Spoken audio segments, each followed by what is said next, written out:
감사합니다. 이제 두 번째 세션으로 들어가도록 하겠습니다.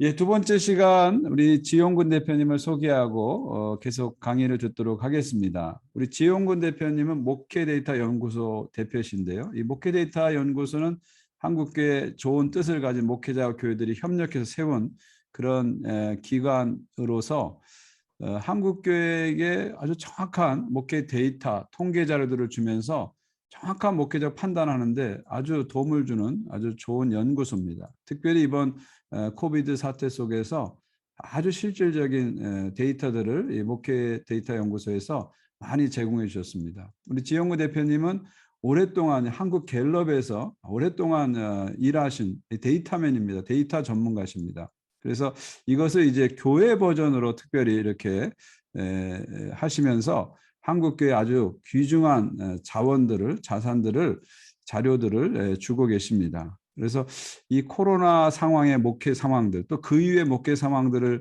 말씀해 주시는데 아마 이보다 더 좋은 강산이 없을 것이다. 저는 그렇게 생각합니다. 제가 지영권 대표님의 강의를 몇 번 들으면서 너무 데이터 전문가시라는지 차분하게 이렇게 촥 얘기해 주시는데 너무 많이 도움을 받았습니다. 오늘도 우리 캐나다 목회자들에게 아주 실질적으로 도움되는 이야기 해주실 거라고 생각합니다.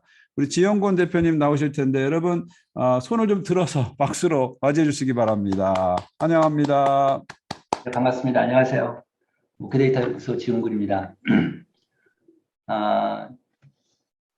앞으로 한 시간 정도 이렇게 준비 부탁을 받았고요. 그리고 앞서서 포항제일교회 박목사님 강의하셨는데 그 포항제일교회는 저희 연구소 후원교회세요. 그리고 뭐 뒤에서 많이 백업해 주시고 도와주고 계신데 근데 이상하게 아까 목사님 말씀하셨듯이 강의 나가면 이렇게 페어로 근데 뭐 저희들이 짠 것도 아닌데 네, 하여튼 서로 뭐 성향에 맞는 하여튼 이런 이렇게 됐습니다. 한 시간 정도 이렇게 쭉 한번 말씀드리도록 하겠습니다. 네. 코로나 이후에 이제 올해 한국교회 변화 추적하고 이제 향후 전망에 대해서 좀 말씀드리겠습니다. 저희 연구소가요 2019년 1월달에 설립이 됐습니다. 더 나은 정부가 더 나은 세상을 만든다 이런 모토로 해서 사실은 이게 아마 목사님들 아시겠지만 미국의 퓨 리서치 아시죠? 퓨 리서치 컨셉하고 거의 제가 이제 그 컨셉을 좀 본따서 이렇게 만들었고요. 정치 중립하고 가치 중립의 공정한 팩트 탱크다 이렇게 해서 시작을 했습니다. 처음에 시작할 때 아까 말씀하신 그 미목원이라는 미래목회 말씀연구원의 지금 김지철 이사장님 그 당시에는 소망교회 목사님이셨죠. 김 목사님 많이 도와주셨어요. 그래서 저희 연구소를 설립하는데 그분이 많이 도와주셔서 이렇게 설립하게 되었습니다. 현재는 매주 아마 저희 보고서 받고 계신 분들 계실 텐데 매주 한국 시간으로 금요일 날 오후 2시에 저희 주간 리포트가 나가고 있습니다. 현재 한 13,000여 명 정도 목회자들하고 리더십들한테 발송이 되고 있는데 목회자들은 여기 한 80% 정도 되고요. 그다음에 카톡을 저희가 그 서비스를 하고 있는데 카톡 친구 플러스로 들어오시면 지금 한 3,000명 정도 3,000명 정도 들어오고 있습니다. 그 다음에 매주마다 홈페이지도 한 3,000여 명 들어와셔서 지금 저희 데이터 갖고 계시고요. 혹시 아직까지 저희 데이터 잘 모르시는 분들은 이거 무료니까 저희 홈페이지에 들어오셔서 그냥 바로 메인 화면에서 구독 신청하시면 되고요. 아니면 카톡에 목회 데이터 연구소 검색어를 치셔서 그냥 플러스 친구 그냥 가입하시면 됩니다. 네, 또 가겠습니다. 먼저 이제 한국계 상황들 이제 코로나 이후의 상황들 좀 보면서 한국계 직접적으로 영향을 미치는 요인들이 몇 가지 있잖아요. 그거를 좀 말씀을 드리겠습니다. 제가 이제 한국에서 강의할 때보다는 좀 더 몇 가지를 더 좀 넣어왔는데 왜냐하면 이제 아무래도 외국에 계시니까 한국 상황들을 좀 더 제가 설명해드리면 좋겠다는 생각이 들어서 이거는 이제 어떤 교회와 상관없이 한국적인 상황들 좀 말씀드리겠습니다.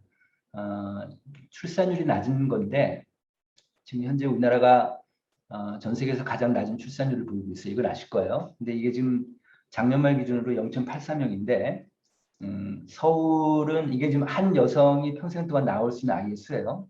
이게 이제 한 명이 채 안 된단 말이에요. 근데 서울 같은 경우는 0.64명이니까 훨씬 더 떨어지죠. 이게 지금 전 세계 198개국 중에서 꼴찌인데 OECD 평균 출산율이 1.68명 기준인데 그러니까 그렇게 보면은 우리나라 딱 2배 정도, 2분의 1, 그러니까 OECD가 2배 정도 되니까 굉장히 큰 차이를 보이겠습니다. 그 다음에 이제 인구학자들 얘기로는 우리나라의 출생아 수가 30만 명이 깨지기 어려웠다고 그랬거든요. 그런데 드디어 작년에 30만 명이 깨져서 연 27만 명 정도 되고 올해는 한 24만까지 내려갈 거라고 봐요. 이렇게 지금 인구가 지금 인구 주는데 이제 줄 거라고 보는 건데, 근데 이제 또 하나 문제는 고령화 문제인데, 이게 지금 그 선진국들이 다 그렇긴 하지만 한국이 좀 더 심해요. 한국이 심한 숫자를 제가 좀 말씀드리면, 가운데 2020년 데이터 한번 보십시오. 2020년에 보면은 맨 위에 좀 진한 푸른색이 65세 이상 고령층 비율인데 우리나라가 16% 정도 되고요. 그다음에 0에서 14세부터가 그러니까 0에서 14세까지는 유소년 인구가 12%예요. 그러니까 2010년 10년 전만 해도 유소년 인구가 더 많았는데 2020년 되니까 고령층 인구가 더 많았어요. 그래서 더 많죠?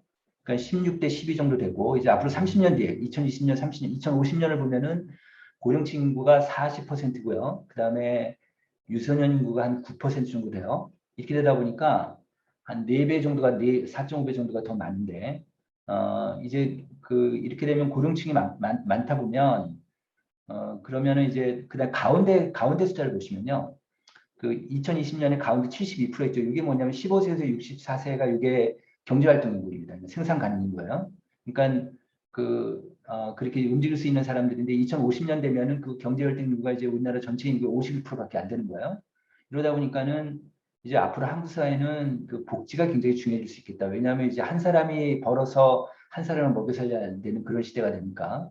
그래서 좀 그런 좀 어려움이 있는 거죠. 그래서 아까 박 목사님 말씀대로 이제 교회가 이 노인층, 고령층 사역이 되게 중요해질 텐데 왜냐하면 이제 그 수명이 계속 올라가니까 그래서 근데 아직까지도 그런 데이터나 인덱스 같은 게 별로 없습니다. 그런데 우리나라 지금 많이 알고 있는 거는 이제 우리나라가 OECD에서 가장 노인 빈곤율이 높은 나라잖아요. 그만큼 노인이 지금 그 노인 복지라든지 이런 측면에서 굉장히 좀 방치되어 있는 그런 나라거든요. 그래서 이 부분이 앞으로 점점 더 그러니까 대국가적으로는 되게 중요해질 텐데 교회에서 이걸 먼저 좀 선도적으로 이렇게 잘 케어해주면 좋겠다는 생각이 듭니다. 네.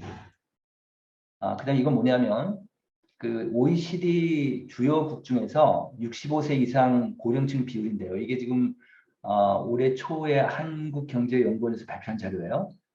그런데 보면은 일본이 지금 현재 기준으로 보면은 일본이 전체 인구 중에 65세 이상 고령층 비율이 29% 제일 높아요. 그래서 일본이 지금 이제 그 고령층 국가다 이렇게 얘기하고 있는데, 그다음 독일, 뭐 프랑스 돼 있는데 한국을 보면 한국이 16%니까 그래도 뭐 OECD 주요국들보다 약간 낮은 상태인데요. 오른쪽이 문제인데요.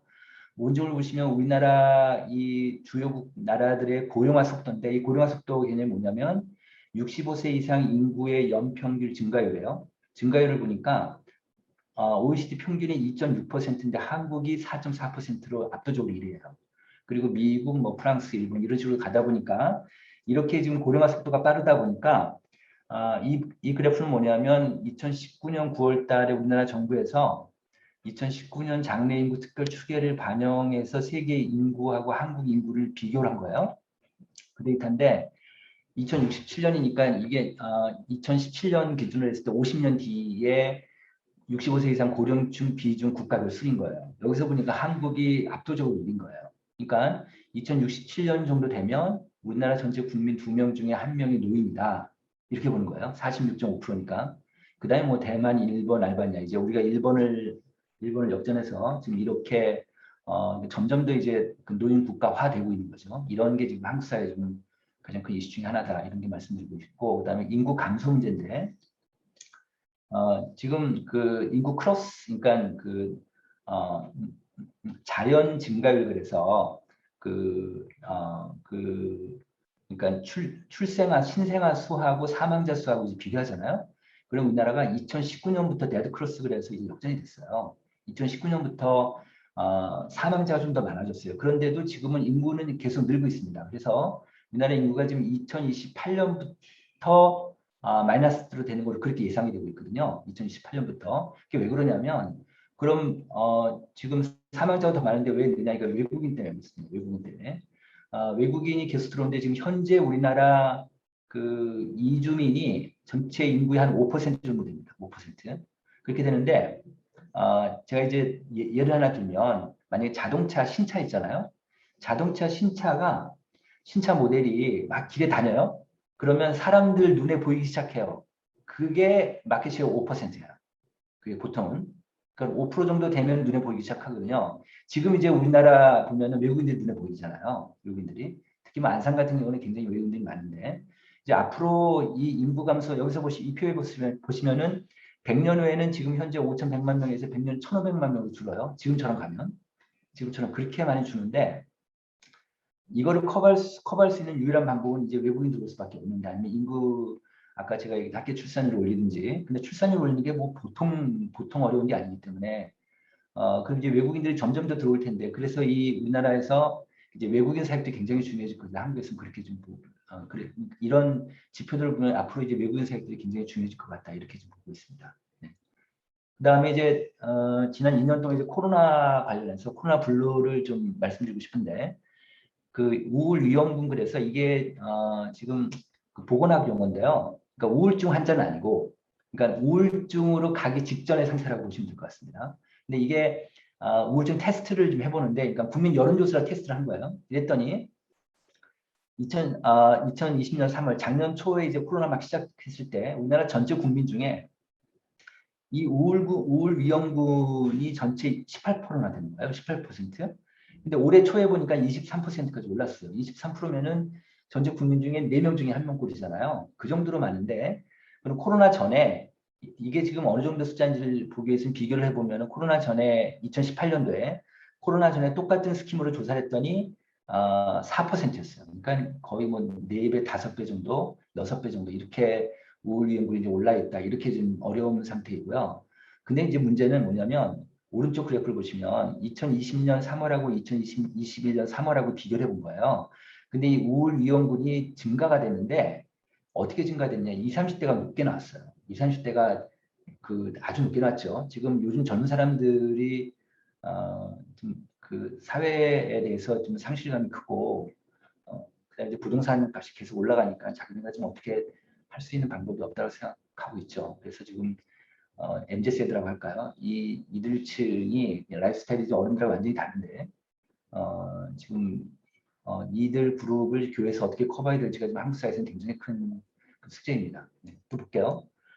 양극화 문제인데 이건 뭐 양극화라는 게 뭐 코로나 때문에 생긴 것만은 아니지만 계속해서 이뤄왔지만 이 양극화가 점점 더 심화된다. 아무래도 코로나 때문에 좀 더 심한 속도가 좀 커졌다. 뭐 이렇게 정도 볼 수 있을 것 같은데 양극화하지만 이게 숫자는 어떻게 되느냐 이거를 그냥 말로만 하시는 분들이 많아서 제가 숫자를 좀 갖고 왔습니다. 이게 SBS 코로나 기획 여론조사 올해 8월 달에 조사한 데이터인데요. 그거 보면은 우리나라 전체 국민 중에서 그 작년 코로나 이전 대비로 소득이 어떻습니까? 이렇게 물었더니 소득이 증가한 가구가 4%, 감소한 가구가 47%맨 위에 이렇게 났어요. 근데 이제 소득 수준별로 보니까 가구 소득이 200만 원 이하 되는 가구는 소득 증가가 1%였고요. 소득 감소가 62%였단 말이에요. 근데 맨 아래 보면 이제 701만 원, 가구 소득이 701만 원 정도 되면은 그 가장 그래도 이제 우리 사회에서 부자들이라고 보면 소득 증가가 12%고 소득 감소가 27%. 물론 감소가 높긴 하지만 그래도 감소폭이 적죠. 그래서 이 정도 양화되고 있다. 이렇게 좀 보시면 되고 그다음에 이 그래프는 뭐냐면 작년 말에 통계청에서 가계금융복지조사 결과를 내요. 이거는 목사님들이 꼭 보시면 좋아요. 사실은 이 데이터가 잘 숨겨져 있어서 잘 모르는데 이게 또 오랜만에 또 나올 거예요. 이걸 보시면 어떤 우리 이제 한 집에서 갖고 있는 재산이 있잖아요. 그 집 재산 중에서 은행 부채를 뺀 거, 그게 이제 순자산인데 순자산 많은 사람들부터 적은 사람까지 쭉 나열을 시켜가지고 순자산을 많은 우리나라 국민 가구죠, 가구. 20% 가구, 상위 20% 가구하고 하위 20% 가구를 비교한 거예요, 제가. 이제 그 리포트를 갖고 제가 이렇게 다시 그래프를 만든 거예요. 이렇게 해봤더니 2020년에 보니까 상위 20% 가구의 순자산이 11억 2,480만 원이었어요. 그 다음에 하위 20%가 675만 원인 거예요. 한 가구에. 물론 1인 가구도 있긴 하지만 한 가구에. 그러니까 근데 이게 이해가 가세요? 이거 사실은 우리나라 목사님들 잘 이해 안 가세요. 그러니까 하위 20%가 하위 10%나 5%도 아니고 하위 20%가 아니 뭐 순자산이 675만 원 얘기는 자기 집도 없는 거고 거의 뭐 월세살이밖에 안 되는 사람들일 텐데 그래서 이게 167배가 된 거예요. 167배. 근데 2017년 맨 왼쪽 보시면 100배 정도 됐다가 이게 쭉쭉 올라가는데 2019년에는 126배였다가 이제 약간 기울기가 좀 더 가파라졌죠. 아무래도 코로나 때문에 더 그런 건데 이 코로나도 코로나지만 이 상위 20%, 이 11억 2,480만 원 중에서 75%가 부동산이었습니다. 부동산. 이 부동산이 압도적으로 좀 영향을 끼치고 있는데 지금 서울 지역의 아파트 얼마 전에 지난주에 언론 기사 보니까 서울 지역의 아파트의 문재인 정부 들어서 2배가 올랐다고 해요. 2배가 정도. 그러니까 갖고 있는 사람은 더 가지게 되는 거죠. 말하자면. 그래서 이렇게 지금 큰 차이를 보이고 있다. 이런 걸 좀 말씀드리고 싶었고 이러다 보니까 이 그 국민 중에 4명 중에 1명이 이제 행복 취약층이다. 뭐 이런 얘기인데 이게 이게 그 보건사회연구원에서 조사한 건 이건 물론 그 코로나 전에 조사한 거고요. 코로나 이후에는 이 조사한 게 없어서 제가 그래서 이전 데이터를 갖고 왔는데 우리나라 전체 국민 중에서 57%는요. 맨 오른쪽에 나는 현재 괜찮아. 그리고 미래도 대략 괜찮을 것 같아. 라고 생각한 사람이 한 전체 57%고요. 맨 왼쪽 보십시오. 나는 현재 우리나라 국민 평균보다 불행하고요. 불행하고 미래도 희망적이지 않아라고 생각하는 우리 국민이 23%인 거예요. 그러니까 4명 중에 1명 정도 되죠. 근데 이 사람들이 누구냐를 보면 주로 남자들이에요. 주로 50대 이상 남자들. 이게 왜 그럴까요? 이 50대 이상 남자들의 특성들을 제가 좀 살펴보니까요. 이렇습니다. 그 미국이나 캐나다는 어떨지 모르겠는데 한국은요. 한 남성이 평생 동안 가장 오랫동안 다니는 직장을 그만두는 나이가 만 49세예요. 만 49세. 그러니까 이게 작년 고용노동부 통계입니다. 그런데 그러니까 49세 이상이 되면 평균 49세 이상이 되면 그러면은 그 같은 업종에 좀 월급이 작은 데로 옮기거나 아니면 자기 자영업이나 그런 개인 사업을 하거나 아니면은 그냥 놀거나 뭐 이런 방법밖에 없죠. 근데 요즘 우리 식당이나 음식점들 진짜 어려운데 하여튼 이러다 보니까 남자들이 그 행복하지가 않은 거예요. 남자들이. 또 이 연령대가요. 아이들이 다 커요. 아이들이 다 크고 그다음에 만약에 이제 아이들이 뭐 고등학교 대학생이다 그러면 애들 또 뭐 그 학비 문제 그다음에 또 결혼 자금 문제 이런 것도 있고 그다음에 또 부인들은 또 이 나이가 되면 또 강해져요. 되게 세져요. 남자들도 힘을 못 피게 되고 막 이런 것 같습니다. 그래서 50대 이상 남자들이 되게 좀 힘들어하고 그래서 자살률도 남자들 훨씬 많아요. 그래서 또 보겠습니다. 그래서 이 문제를 좀 얘기하고 싶은데 자살공화국이라고 이제 한국이 그렇게들 얘기하고 있는데 매년 통계청에서요. 매년 9월 달에 사망원인 통계를 내고 있습니다. 이 자료가 목사님들한테 되게 중요한 자료인데 올해 데이터입니다. 올해 데이터인데요. 우리나라가 지금 1년에 총 자살자 수가 13,195명이에요. 그리고 하루에 평균 36.1명이 죽고요. 그 다음에 시간당으로 1.5명 정도 자살하고 있으니까 지금 벌써 우리가 좀 1시간 넘었잖아요. 지금 그 세미나하는 기간 동안에도 2명, 3명이 지금 죽고 있어요. 우리나라에서. 근데 남자하고 여자하고 비율 보면 7대3 비율이에요. 남자들이 훨씬 많습니다. 네. 이렇게 되고 그 다음에 이게요. 우리나라 자살률이 뭐 아시다시피 OECD 가장 높다고 하는데 보시면은 여기서 보시면은 이것도 지금 올해 사망률 통계 나오는 자료입니다. 한국이 뭐 맨 왼쪽에 이거 이제 인구 10만 명 된 자살자 수예요. 이게 대한민국이 가장 높았는데 리투아니아라고 있는데 리투아니아라는 나라가 이렇게 인구가 많은 나라가 아닌데 이 나라가 OECD로 들어오면 갑자기 1등이 됐어요. 우리가 그래서 1등을 놓치다가 다시 또 우리나라 1등이 다시 됐어요. 이렇게 되는데 OECD 평균이 11명 정도 되고 그다음에 카나다가 오른쪽에 한 11명 정도 됩니다. 그러니까 우리나라하고 좀 2배가 안 되죠. 그러니까 50%가 안 되죠. 네, 그 정도로 우리나라가 지금 그 극단적 선택을 많이 하는 나라인데 여기서 보시면 이건 연령별로 좀 봤어요. 연령별로 보시면요. 10대, 20대, 30대의 사망 원인 1위가 자살이에요. 근데 자살자 중에서 20대 볼게요. 20대는 자살자 중에 54%, 그러니까 20대는 사망자 중에서 54%가 자살자입니다. 네, 그 정도로 20대가 자살이 높은데, 오른쪽 그래프는 뭐냐면요. 그러니까 2019년하고 20년하고 1년 사이에 자살률이 얼마나 올랐는지 내렸는지를 연령별로 본 거예요. 그랬더니 40대부터는 자살률이 내렸고요. 그리고 10대, 20대만 올랐어요. 근데 20대만 자살률이 제일 높았습니다. 그래서 지금 20대가 지금 제일 어렵습니다. 지금 한국의 20대 연령층이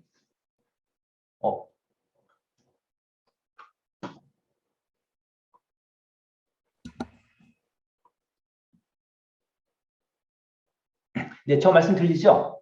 예, 잘 들리고 있습니다. 네네, 됐습니다. 네. 그다음 또 가겠습니다. 네. 자, 그다음에 이제 종교, 그러니까 그 지금 한국의 종교 현황들이 지금 어떻게 움직이고 있는지도 보겠습니다. 보통 그 종교 인구를 잴 때요, 재는 방법이 두 가지가 있는데, 하나는 이제 인구 센서스 조사가 있고, 하나는 여론조사 방법이 있는데, 센서스 조사는 우리나라에서 이제 5년마다 한 번씩 하지만 종교 인구를 재는 거는 많이 안 바뀐다고 해서 10년에 한 번씩 하고 있어요. 그래서 종교 인구가 2015년에 한 번 쟀고요. 25년에 잴 거니까 거의 10년 사이는 지금 잘 몰라요. 여론조사로 이제 파악할 수밖에 없는데, 이 데이터는 한국 갤럽 데이터입니다. 갤럽에서 만 19세 이상 성인들 데이터입니다. 이거 보시면 04년도 볼게요. 04년도 보면은 무종교인 위에 그 푸른색이 이제 무종교인입니다. 무종교인이 47%고 종교인이 54%입니다. 그러니까 04년까지는 그래도 종교인이 좀 많았고, 그 다음에 이제 14년도 되면은 이제 5대5가 됩니다. 그 다음에 19년도 이제 바로 코로나 직전에 보면은 무종교인이 한 58%, 그 다음에 종교인이 42%가 되고요. 그 다음에 이제 올해 3월 달에 쟀는데, 올해 3월 달에 갤럽에서 재보니까 종교인이 40%고 무종교인이 60% 정도, 6대4 정도 되고 있습니다. 이렇게 되고요. 이제 오른쪽 보면요. 오른쪽은 연령별로 종교인 비율을 본 거예요. 그랬는데, 위에 그래프 말고 아래 그래프, 그러니까 붉은색 세모, 이게 올해 데이터인데 20대 같은 경우는 종교인이 전체 20대 중에서 22%밖에 안 돼요. 그 다음에 30대 같은 경우는 30%쯤 되고 40대가 32%, 이제 50대가 44, 60대 이상이 50% 올라가는데, 자 그러면은 20대가 종교인구가 22%밖에 안 되니까 78%는 무종교인인 거예요. 근데 얘네들이 만약에 이제 어른이 되는 다음 세대 50대가 되면은 44까지 올라갈까요? 그러진 않을 거예요. 네, 그러지는 좀 어려울 것 같고요. 왜냐면 계속 또 이 안에서도 또 22% 중에 이탈되는 사람도 있고 그렇기 때문에 그래서 지금 사실은 종교 아까 목사님도 말씀하신 탈종교화 시대가 됐는데, 그래서 이 종교인 비율이 지금 그 하락되는 추세에 있다 이렇게 좀 말씀드리고, 그 다음에 왼쪽 그래프 보십시오. 이제 종교별로 봤어요. 종교별로 봤더니 2014년 어른들 기준으로 보면 2014년도에는 불교가 20이, 개신교가 21인데 2019년도 보면은 불교가 20이고 개신교가 17 많이 떨어졌고요. 20대 17 됐고, 그 다음에 코로나를 지나고 나서 2021년을 보니까 불교가 확 떨어졌어요. 20에서 16으로 확 떨어졌고요. 그 다음에 개신교가 17, 17 똑같아요. 개신교는 크게 줄지 않았습니다. 그러니까 그렇게 개신교가 한국 사회로부터 두드러 맞았음에도 불구하고 그렇게 많이 줄지는 않았고, 천주교도 안 줄었습니다. 네, 그래 불교만 줄었는데, 이제 오른쪽을 보면 왜 불교가 줄었는지는 이제 쭉 보시면 알겠지만, 오른쪽 보시면요. 불교인만 보십시오. 10대가 4%밖에 안 돼요. 그 다음에 30대도 6%밖에 안 되고 40대도 11%밖에 안 돼요. 그러니까 불교는 점점 더 줄어들수록 이 아이들이 이제 올라가니까 점점 더 줄 수밖에 없는 그렇게 될 것 같습니다. 네.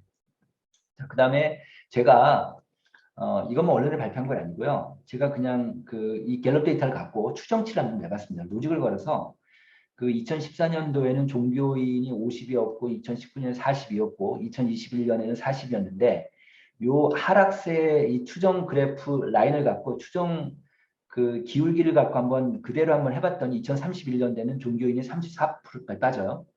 34%까지 빠지고요. 그 다음에 이제 오른쪽 종교인 불러보니까 불교 인구는 앞으로 10년 뒤에는 13%까지 빠지고 개신교는 17에 그렇게 많이 빠지는 않을 것 같더라고요. 개신교는 이제 16%를 빠지는데, 이제 문제는 개신교가 이제 그렇게 많이 빠지지는 않지만 아마 출석교인 수는 많이 빠질 거예요. 가난 성도로 빠지든지 아니면 온라인 쪽으로 많이 빠지든지 교회 출석하는 비율을 많이 이렇게 어느 정도 좀 하락될 것 같은데 이렇게 지금 보이고 있습니다. 네. 자, 그다음에 또 하나가 아까 이제 그 고령화 문제인데 그 개신교의 또 하나 문제는 뭐냐면 일반 사회보다 개신교가 좀 더 고령화된다는 거예요. 여기서 보시면 그 왼쪽 그래프는 2012년 이것도 갤럽 데이터입니다. 2012년에 보시면은 60대 이상만 볼게요.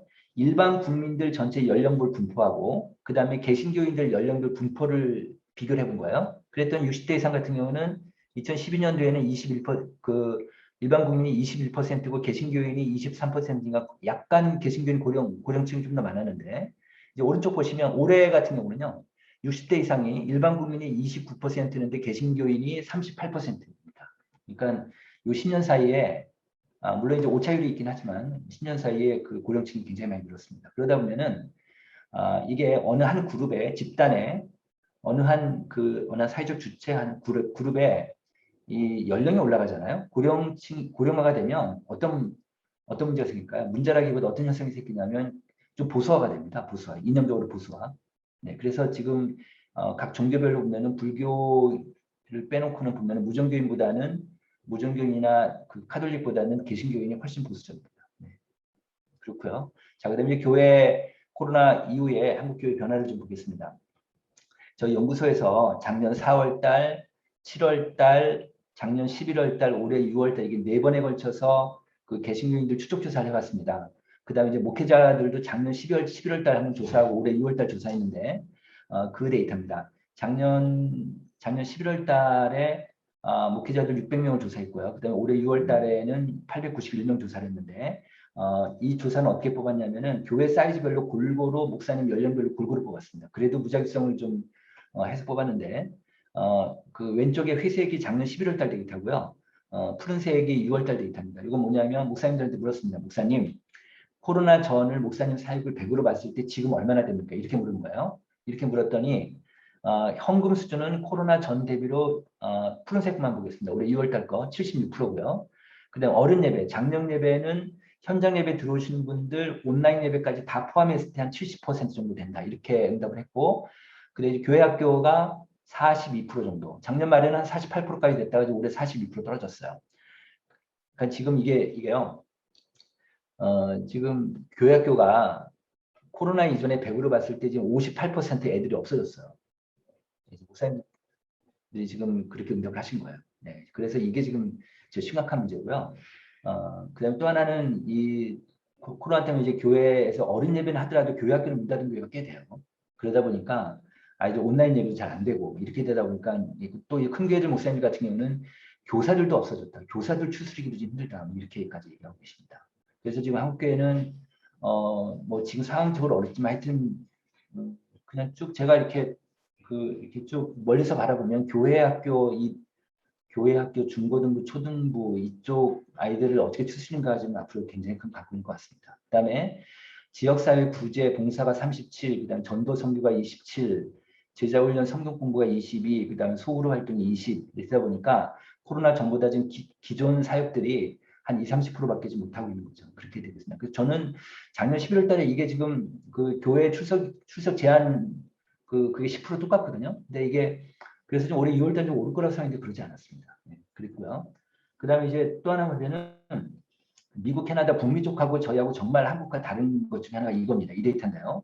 이거 보시면 그 작년 12월 달 데이터하고 6월 달 데이터 붉은색만 보겠습니다. 코로나 이후에 코로나 전하고 기아의 신앙생활의 질적으로 얼마나 변화가 있었습니까? 이렇게 개신교한테 물은 거예요. 물었더니 신앙이 약해진 것 같다가 30, 비슷하다가 42, 깊어진 것 같다가 18 이렇게 된 거예요. 그러니까 아무래도 전체적으로 약해진 것 같다가 30이 더 높아요. 그런데 이거 보면 2020년 12월 달하고 6월 달하고 이 6개월 사이 어떻게 변했는지 보십시오. 약해진 것 같다가 26에서 30으로 약간 더 올랐어요. 그러니까 이게 저는 이 데이터를 보면서 어떤 생각이 들어요. 야, 이 코로나 길어지면 길어질수록 이 한국교회 진짜 어려워지겠구나. 그러니까 그러니까 신앙적인 인덱스가 내려가니까 좀 아무래도 어려울 수밖에 없다는 생각이 좀 들었고요.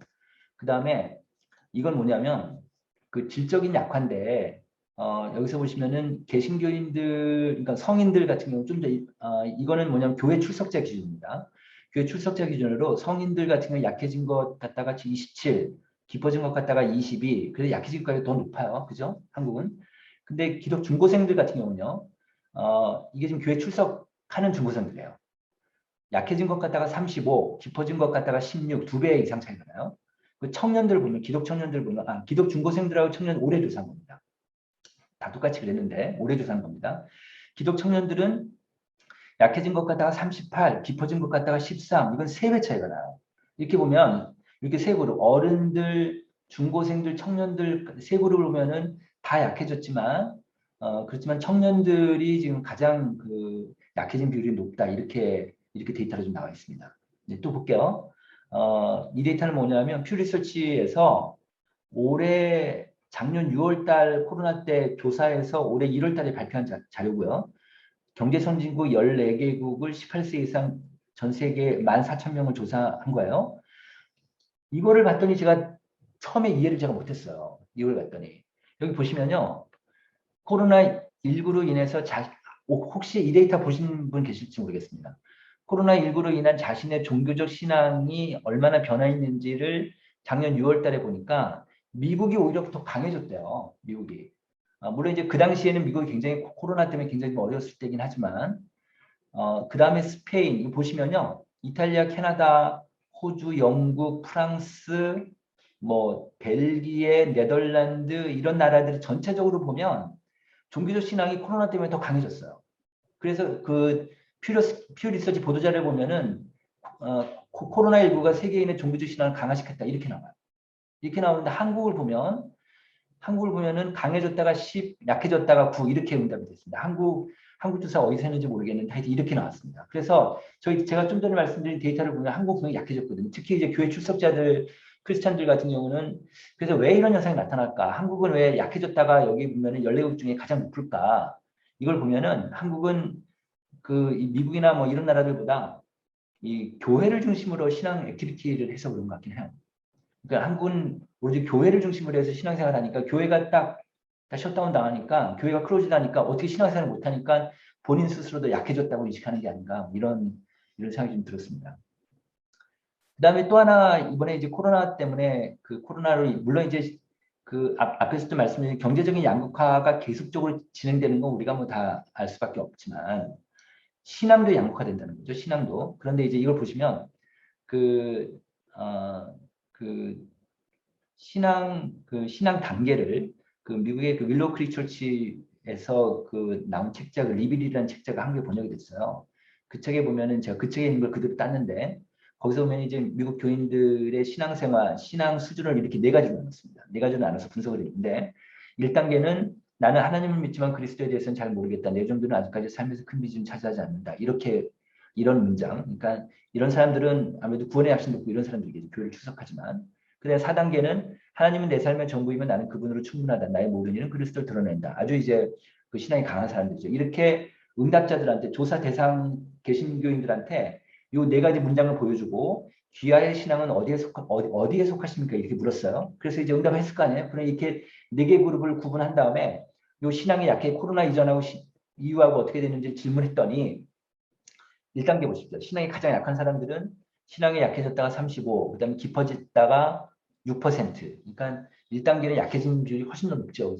그 다음에 4단계, 신앙이 깊은 사람들은 신앙이 약해졌다가 16, 깊어진 것 같다가 45, 한 3배 차이가 납니다. 그러니까 이걸 보면 전형적으로 신앙의 양극화 현상이 나타나는 거죠. 그러니까 신앙이 약한 사람들은 더 약해지고 신앙이 깊은 사람은 더 깊어지고 한국 교회 같은 경우는 근데 이제 목사님들 입장에서 보면은 그 3단계, 4단계만 끌고 갈 수 있는 게 아니니까 1, 2단계 다 끌고 가야 되니까 같이 지금 이 사람들 해야 되는 게 신앙이 약해지는 사람들을 어떻게 끌고 갈 수 있는지가 큰 숙제가 되는 거죠. 그런데 여기 하나 팁이 있습니다. 어떤 팁이 있냐면 이건 뭐냐면 저희가 어떻게 질문했냐면 지난주에 귀하께서는 우리가 지금 한국에서는 10%밖에 예배를 못 드리니까 지난주에 예배를 어떻게 드렸습니까? 이렇게 물어요. 이게 딱 커팅해서 물어요.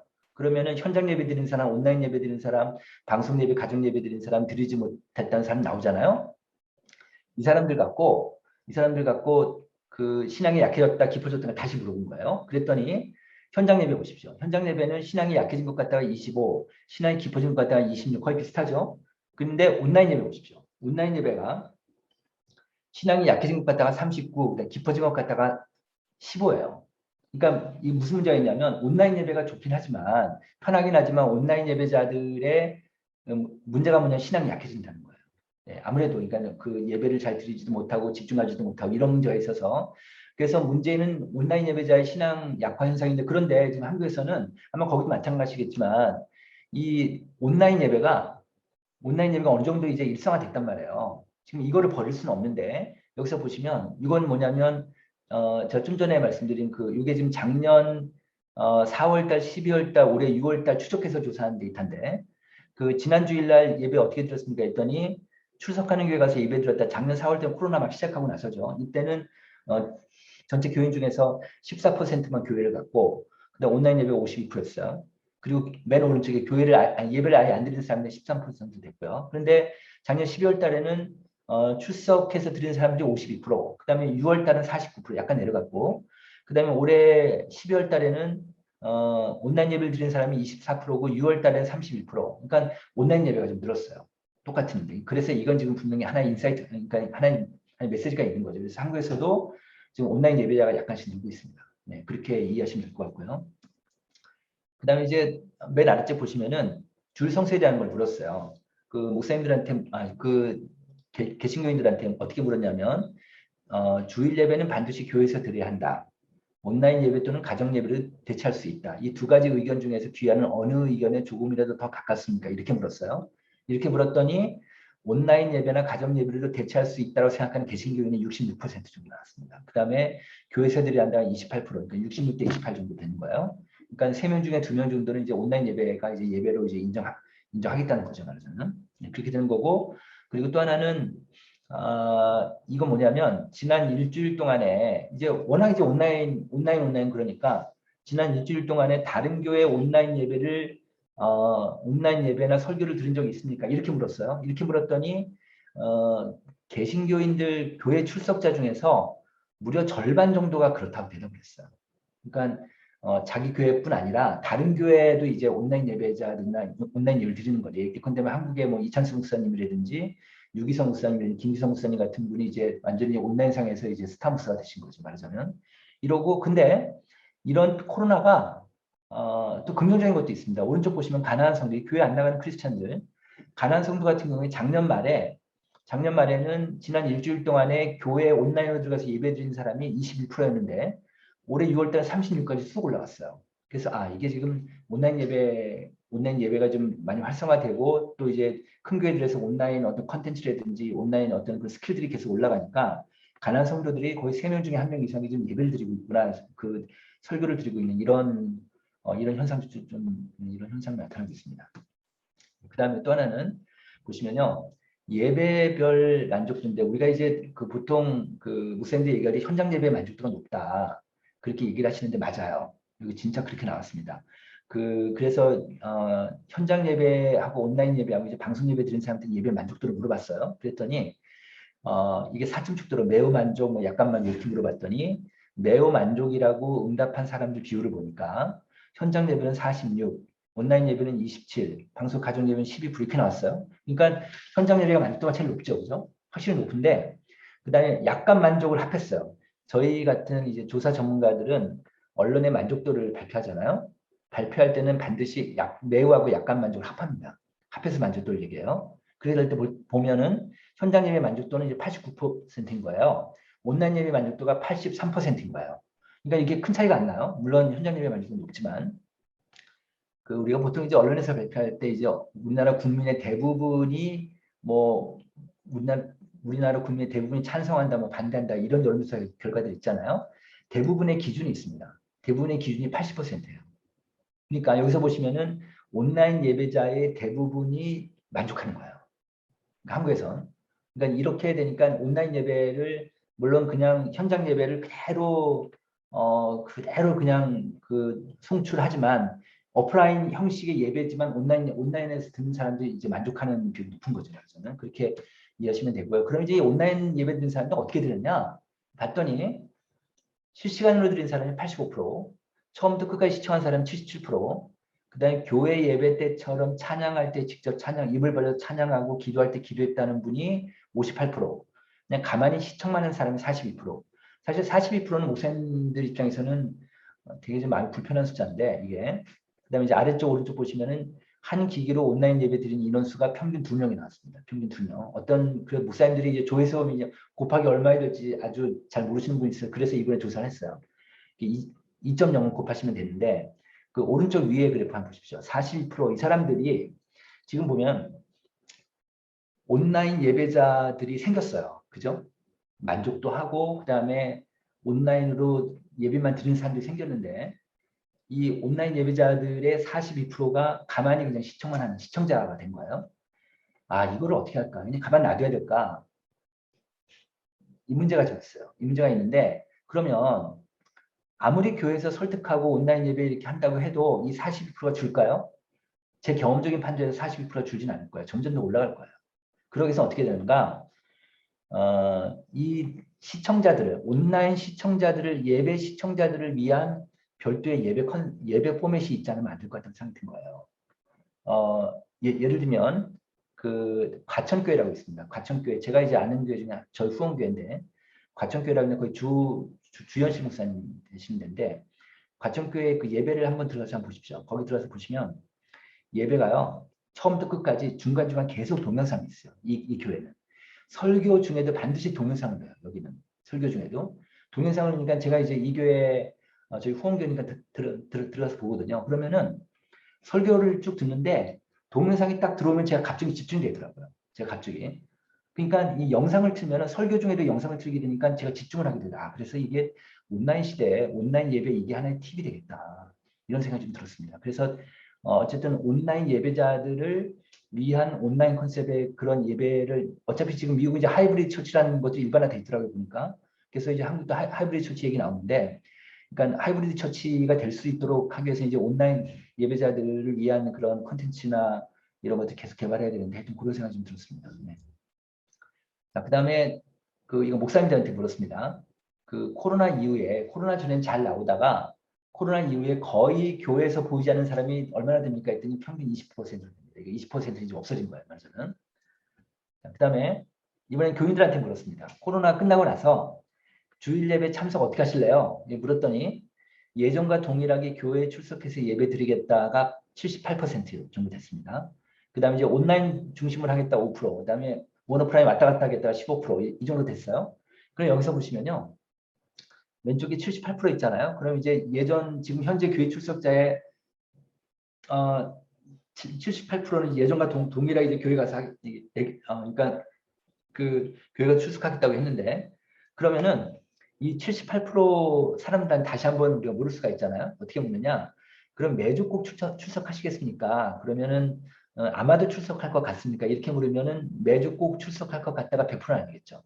그죠? 그래서 저희 같이 이제 수요 예측하는 사람들은요. 이게 가중치를 줘요. 여기에. 그럼 78%에 예를 들어서 저희 같은 경우는 보통 70%를 주는데 0.7 정도로 곱하는데 그럼 여기서 0.9로 곱한다고 합시다. 그러면 78이 한 70 정도로 떨어지게 됩니다. 그죠? 그래서 저희 생각에는 그다음에 또 여기까지 하고 나서 말씀드릴게요. 이거 목사님들한테 물었습니다. 목사님들한테 코로나 끝난 다음에 출석교인수 어떻게 될 것 같습니까? 이렇게 물었더니 감사할 것 같다가 작년 5월 달에는 49%였는데 올해 6월 달에는 57%로 좀 올랐어요. 그러니까 더 이제 부정적으로 좀 더 부정적으로 보신 거죠. 변화 없을 것 같다가 25고 그다음 증가할 것 같다가 5에서 16 오히려 더 늘었습니다. 그래서 오른쪽 보시면 2000 감소 예상자만 보면 2020년에 5월 달에는 20%였는데 2021년 6월 달에는 27% 정도 돼요. 그러니까 감사할 것 같다. 평균. 그러니까 몇 프로 정도 감사할 것 같습니다. 이렇게 물었더니 한 27% 정도 감사할 것 같다. 이렇게 얘기하셨어요. 그래서 아까 제가 말씀드린 여기서 그 78에서 한 0.9 정도로 곱하면 한 70%. 그러니까 한국교회 같으면은 예전보다 교회에 딱 예배드리러 오는 사람이 한 70%는 될 것 같습니다. 70% 정도. 딱 다시 이제 코로나 다 끝났습니다. 다 오세요. 다 오세요 이러면 한 70% 그러니까 다시 70%에서 리셋하고 다시 시작한다 이렇게 보시면 될 것 같습니다. 이렇게. 네, 그렇고요. 그다음에 이제 목사님들하고 이제 교인들하고 그 인식 차이가 있는 것들이 있잖아요. 그 중에 가장 대표적인 거 하나인데 코로나 종식한 다음에 목회 중점상을 어디에 두시겠습니까? 이렇게 목사님들한테 물었습니다. 그랬더니 올해 6월 달 거 볼게요. 주일 현장 예배를 강화시키겠다가 45% 압도적으로 높습니다. 그러니까 아무래도 목사님들은 지난해 11월 때는 35%. 네, 그러니까 이게 점점 더 아무래도 교회를 못 가고 하니까 그렇게 늘 수밖에 없겠죠. 이렇게 해서 현장 예배를 그 다음에 이제 공동체성을 강화시키겠다, 공공성 지역사회를 섬기겠다, 뭐 이렇게 소그룹 강화하겠다 이렇게 나왔습니다. 그다음 교인들한테 물었어요. 교인들한테 코로나 끝난 다음에 교회가 어디에 중점을 두는 게 좋겠다고 생각하십니까? 이렇게 물었더니 교인들은요 압도적으로 온라인이에요.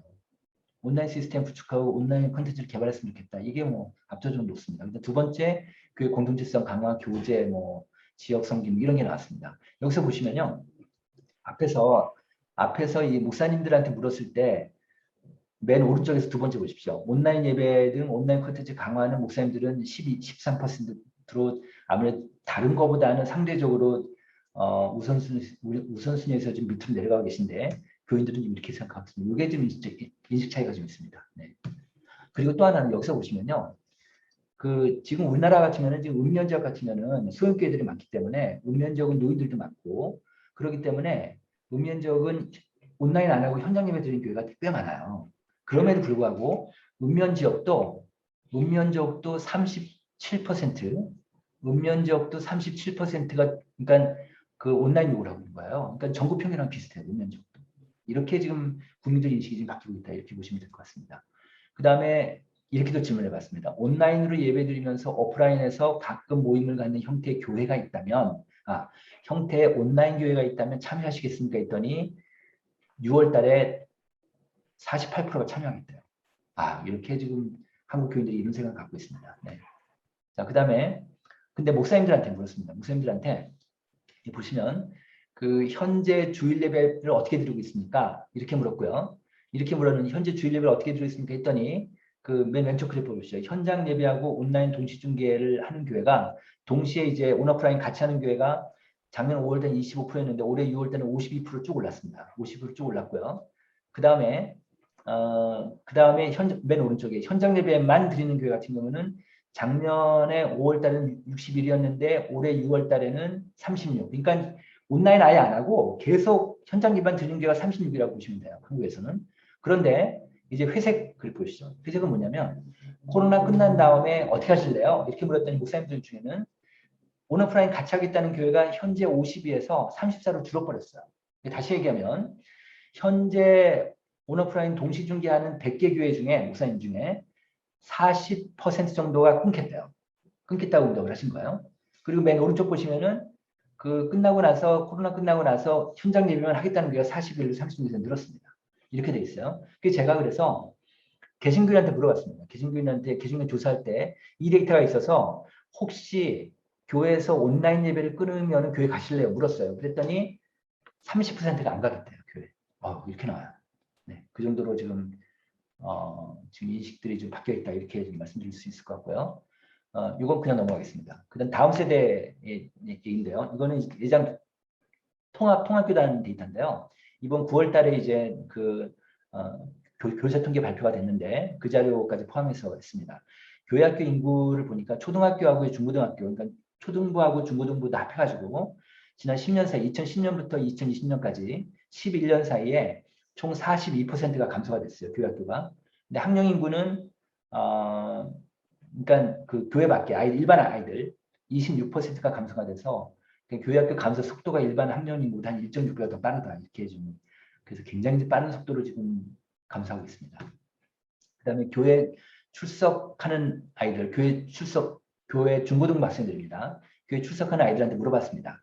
학생은 하루 신앙생활 얼마나 해요? 물어봤더니 하지 않는다가 28%고요. 그 다음에 5분 이내, 뭐 식기도 한다든지 5분 이내라고 응답한 학생들이 24%예요. 이제 5분 이내면 거의 안 하는 건데 이게 한 52% 됩니다. 어른들 같은 경우는 22%인데 학생이 절반 이상이 지금 하루 중에서 좀 신앙생활 안 하고 있어요. 그러니까 결국 이 아이들 신앙을 잡을 수 있는 건 오로지 교회밖에 없는데 아니면은 교회 주일날이나 아니면 가정밖에 없는데 그래서 지금 가정이 중요해지는 이유가 좀 그런 것 같습니다. 그러니까 교회에서 잘 못 가고 온라인 예배드리고 막 이러다 보니 교회에서도 지금 관리가 안 되니까 거의 이 아이들 같은 경우는 거의 지금 그냥 내놓고 있는 상태인데 이거 보시면요. 이건 뭐냐면 한국 IFCJ 가정의 힘이라는 데서 그 유치원부터 고3 때까지의 자녀를 둔 부모 중에서 교회를 출석하는 부모 1,500명을 조사를 한 거예요. 이 조사를 했는데 부모들한테 코로나 이전하고 이후 신앙 변화를 물어봤어요. 그랬더니 신앙생활에 더 소홀해진 것 같다가 53, 더 적극적인 것 같다가 8%, 53은 훨씬 높죠. 그런데 자녀는 어떻습니까? 자녀도 똑같이 53%였어요. 그러니까 지금은요, 아마 거기도 비슷할 텐데, 애들 신앙이 부모 신앙하고 똑같은 것 같아요, 이제는. 애들 신앙이 부모 신앙 따라가는 것 같아요. 저만 해도 저는 어렸을 때 중학교 3학년 때 친구 전도로 교회를 갔어요. 저희 집안 식구 아무도 안 갔을 때였죠. 제가 교회 가서 이제 은혜를 받고 교회가 너무 좋은 거예요. 그래가지고 저희 어머니 아버지한테 가서 엄마 아버지 교회 다니냐 교회 가서 대종생들한테 무조건 끌고 교회 가고 막 그랬을 때였어요. 그러다 보니까 저 어머니도 교회 다니시고 근데 그때만 하더라도 분명히 제 신앙이 제일 좋았을 거 아니에요? 근데 지금은 안 그래요. 지금은요 어느 정도냐면요 부잣집 애들이 신앙이 더 좋아요. 가난한 집 아이들보다 부잣집 애들이 교회 목사님을 더 사랑하고 교회를 더 사랑해요. 참 시대가 바뀌었어요, 확실히요. 네.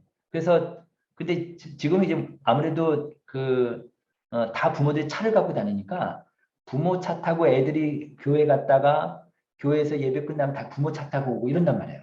이러다 보니까 교회 친구들도 없고 저는 뭐 어렸을 때 뭐 맨날 교회에서 살고 교회 친구들이 학교 친구보다 훨씬 더 많았고 이렇게 교회에서 공부하고 뭐 이랬는데 지금은 이제 그렇지가 않은 거죠. 말하자면.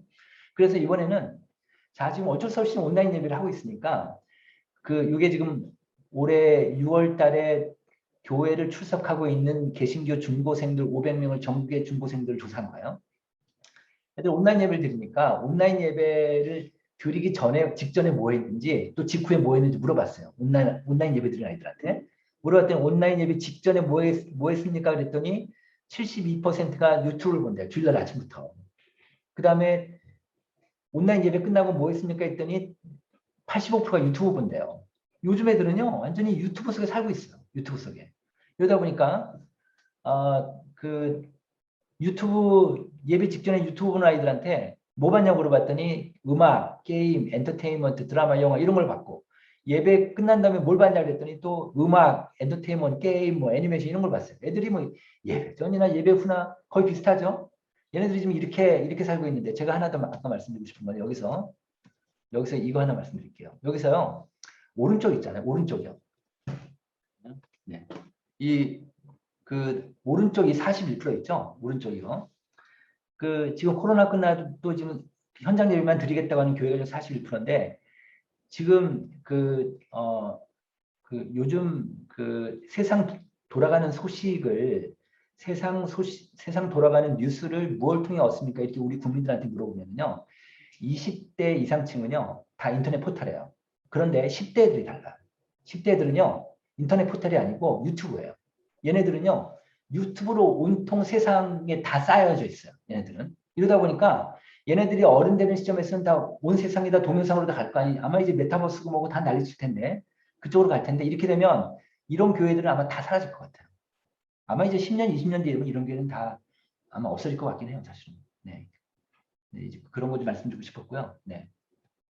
그래서 지금 이거 이제 부모들한테 물은 거죠. 부모들한테 지금 아이들 신앙이 어떠냐 그러니까 애들이 좀 교회 출석하는 아이들인데 주일 예배를 지금 그래도 주일 예배 자주 온라인까지 포함해서 자주 하는 집안 애들이 한 58%고 이 42%는 가끔 하든지 안 하든지 이렇게 좀 되고 있고요. 그래서 이제 자녀 신앙 계승에 대해서 좀 물어봤습니다. 자녀 신앙 계승을 물어보니까 여기 보시면 부모의 신앙을 이어받겠지만 부모보다 신앙생활을 잘 못할 것 같다. 그러니까 20%. 신앙생활을 거의 안 할 것 같다. 7%. 27%예요. 그러니까 부모들 중에서 자기 신앙을 이어받지 못할 것 같다. 자기 자녀들이 27% 이렇게 높진 않은데 그런데 여기서 보면 오른쪽 표 한번 보십시오. 자녀 학년 중에서 35%. 고등학생 자녀를 가진 부모들은 이게 올라가요. 18에서 20쪽 쭉 올라가죠. 그죠? 그러니까 애들이 크면 클수록 야 얘네들 말하고 신앙생활 하는 거 보니까 우리 부부 우리의 신앙을 이어받지 못할 것 같다. 이게 지금 3명 중에 1명 되고 있습니다. 이렇게 나오고 있습니다. 그런데 이게 좀 교회의 책임도 있어요. 제가 보면 부모들한테 물었습니다. 자녀 신앙 교육을 하는 방법을 구체적으로 알고 있습니까? 물었더니 무려 절반이 모른대요. 우리 부모들이. 그리고 자녀 신앙 교육을 귀하가 출석하는 교회로부터 훈련받은 경험이 있습니까? 있다, 없다가 73%인 거예요. 있다가 27%고요. 그래서 그 신앙 훈련 받은 거를 지금도 실천하고 있습니까? 그랬더니 계속 실천하고 있다가 18%. 그러니까 전체 부모의 한 5%만 지금 자녀 신앙 교육 시키고 있다고 보시면 될 것 같습니다. 네. 그렇게 되고 있고요. 그래서 부모들은 지금 다 지금 그 아이들 신앙 교육을 좀 배우고 싶어 하죠. 사실 82%나 좀 되고 있고요. 또 하나는 신앙적인 가정을 위해서 가장 중요한 역할자가 누구라고 생각하십니까? 이렇게 물었더니 아버지라는 응답이 제일 높았습니다. 어머니도 있지만 아버지가 더 높았고요. 아버지가. 그런데 이 아버지한테 물어봤어요. 아버지한테. 이렇게 아버지가 좀 중요한데 본인도 생각에 아버지가 중요한데 그럼 귀하는 아이들 신앙생활에 좀 지도하는데 관여합니까? 그랬더니 관여하지 않는다가 45%좀 됐어요. 그러니까 아버지들은 신앙 교육에 좀 관여하는 경우가 지금 55%, 약간 관여하는 사람이 41이고 매우가 11 정도 되고 있어요. 그러니까 관여하지 않는 사람이 45니까 지금 지금 네, 이 정도 수치가 나왔고요. 그 다음에 이번에 학생들한테 물었습니다. 학생들한테 학생의 신앙생활에 가장 영향을 준 사람이 누구예요? 물었더니 엄마였습니다. 학생들은 엄마죠. 엄마가 가장 높은데 교회학교 교사는 꼴찌예요. 아이들한테는 이 마인드쉐어가 이 교회학교 교사는 아이들한테 없습니다. 사실은. 엄마가 제일 높은데 2019년도에 한번 쟀고 22전에 쟀거든요. 아이들한테. 그랬더니 2년 사이에 2등이 바뀌었습니다. 2등이 바뀌었는데 2등이 2019년도에는 목회자가 높았거든요. 약간 아버지가 높았는데 2020년도에는 아버지가 좀 높았어요. 그게 지금 아무래도 이제 교회를 못 가고 하니까 아이들이 부모한테 영향을 받을 수밖에 없죠. 그래서 지금 가정에서 지금 부모의 가정교육이 지금 엄청나게 중요한 시대가 된 거죠, 사실은. 네. 그리고 또 하나, 근데 이번 데이터에서 좀 의미 있는 데이터 하나 있었습니다. 뭐가 있냐면, 교회를 열심히 잘한다고 애들 성품이 좋으냐, 예배를 잘 드린다고 공부를 잘하냐, 이런 그 유의미성이 있느냐, 이렇게 보면은 좀 아닐 수 있잖아요. 그런데 이번 데이터에서는요, 이렇게 나왔습니다. 보면은, 네, 자, 보면요. 몸과 마음을 건강하게 하는 것이 이쪽 푸른색 거가 주일 예배를 자주 참석하는 아이들이고요. 빨간색은 주일 예배를 아예 안 가는 아이들이에요. 이 아이들 두 그룹을 갖고 봤더니 몸과 마음을 건강하게 하는 것이 주일 예배 참석하는 애들이 좀 높고요. 부모에게 순종하는 것도 주일 예배 참석하는 애들이 좀 높고요. 학업에 열중하는 것도 주일 예배 참석하는 게 좀 높고요. 신앙생활 잘하는 건 물론 높고요. 심지어는 집안일을 돕는 것도 주일 예배 참석하는 애들이 높아요. 그래서 이런 걸 보면 아이들한테 주일 예배를 참석하게 하는 게 굉장히 중요하겠다. 이런 생각을 좀 하게 됐습니다. 그 다음에 또 하나는 이거 이제 어른들한테 물어본 건데요. 어른들한테 이제 올해 6월달에 물어본 겁니다. 지난해 4월달에 6월달에 이렇게 물어봤는데 코로나 이후에 다음 세대를 위한 신앙교육 방향에 대해서 가장 중요한 게 무엇이라고 생각하십니까? 했더니 1위가 이제 물론 부모 자녀 간 친밀한 대화, 친밀감인데 정기적인 가정 예배와 정착될 수 있도록 훈련하기 필요하다. 가정 예배. 그래서 요즘 이제 한국의 교회들이 가정 예배를 굉장히 신경질 많이 쓰고 있죠. 가정에서의 예배가 되게 중요하다. 기존의 교회학교 예배와 소그룹 활동 강화 이런 것들이 되게 중요하겠다. 아이들한테 이렇게 나오고 있습니다. 그 다음에 이제 제가 계속 데이터를 코로나 이후에 한 2년 동안 데이터를 쭉 만져보면서 이거를 꼭 제가 얘기하고 싶더라고요. 이거를 지금 코로나 이전부터 개신교인들이 소그룹 니즈가 있었어요. 그런데 이건 한목협 데이터인데 04년, 12년, 17년 이렇게 계속 추이 분석을 해보면요. 자기 출석하는 교회의 항목별 만족도예요. 이 쭉 만족도를 물어보면은 이게 이제 만족도인데 약간씩 떨어지긴 하는데 17년도가 많이 떨어지죠. 그런데 소그룹의 체계적인 활동이 뚝 떨어져요. 이게 좀 상대적으로 약간 더 떨어집니다. 그렇게 되고 그 다음에 이제 우리 교회만의 스페셜라이즈 된 그런 사역들 이런 것들이 좀 떨어지고 있어요. 그래서 지금 이게 무슨 뜻이냐? 이 성도들한테 소그룹 니즈가 있어요. 겉으로 표현을 안 하지만 이런 것들이 좀 보였고요. 그 다음에 아까 제가 말씀드린 데이터인데 코로나 이후에 지금 목사님들한테 응답받은 걸 보면 소그룹 활동이 더 떨어지고 있어요. 지금 현재 더 떨어지고 있고 그 다음에 목사님에도 코로나 이후에 중점 사항에서도 보면은 순위적으로는 낮지만 그래도 공동체성 강화라든지 소그룹 강화를 좀 하시겠다는 그런 목사님들이 꽤 됩니다. 네, 그래서 그 다음에 또 하나는 이건 뭐냐면 제가 작년에 이 공동체성에 대해 코로나 시대의 공동체성이 좀 중요하겠다 싶어가지고 이 그 공동체성이 좀 강한 가정교회하고 일반교회하고 이 두 그룹을 갖고 500명씩 랜덤으로 추출해 조사를 했어요. 그래서 코로나19 상황에서 개인 신앙 유지에 도움받는 게 무엇입니까? 물었더니 일반교회 교인들 같은 경우는 성경 묵상과 기도, 목사님의 설교인데 가정교회 사람들은요. 목사님의 설교 이것도 있고 이것도 있는데 이게 확 높아져요. 그러니까 소그룹 리더의 멤버들의 성김과 교제가 이게 굉장히 높습니다. 그래서 이게 코로나 상황에서 좀 어렵고 아까 좀 우울 위험군이다 뭐 이렇게 좀 우울하고 좀 불안하고 한데 개인 신앙을 유지하는데 이런 소그룹 몇 명 안 되지만 이 사람들하고 같이 삶을 나누는 게 굉장히 중요하다. 이런 것들 좀 볼 수 있고요. 그다음에 또 하나 아까 제가 얘기했던 그 부모들 대상 조사한 거 있잖아요. 제가 부모 조사, 대상 조사 설문을 만들 때 맨 마지막에 질문을 이걸 하나 넣었어요. 뭘 넣냐면 귀하의 신앙 성장을 위해서 소그룹 활동을 하고 계십니까? 이렇게 물었어요. 그래서 활동하는 사람이 한 30% 나왔어요. 그 다음에 활동하지 않는 사람들 70%이 두 그룹을 갖고 전체 문항을 비교를 해본 거예요. 그랬더니 가족 모두 함께 교회 출석하는 비율이 소그룹 활동자가 빨간 거이고 비활동자가 파란 건데 85대 70으로 소그룹 활동자가 높고요. 가정이 신앙적으로 건강하다가 소그룹 활동자가 높아요.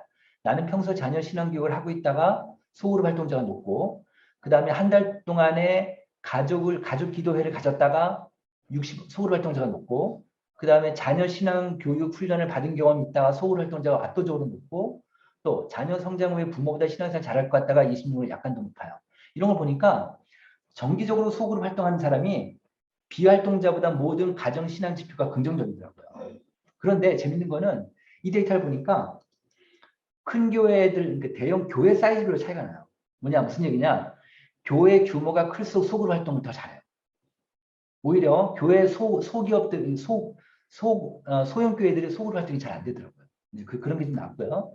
그래서 아마 이 교회 아실 겁니다. 미국 남친네 교회 라이프웨이 리서치 대표 탐 레이너 박사인데 이분이 지구촌 교회 지금 그 최성원 목사님의 지도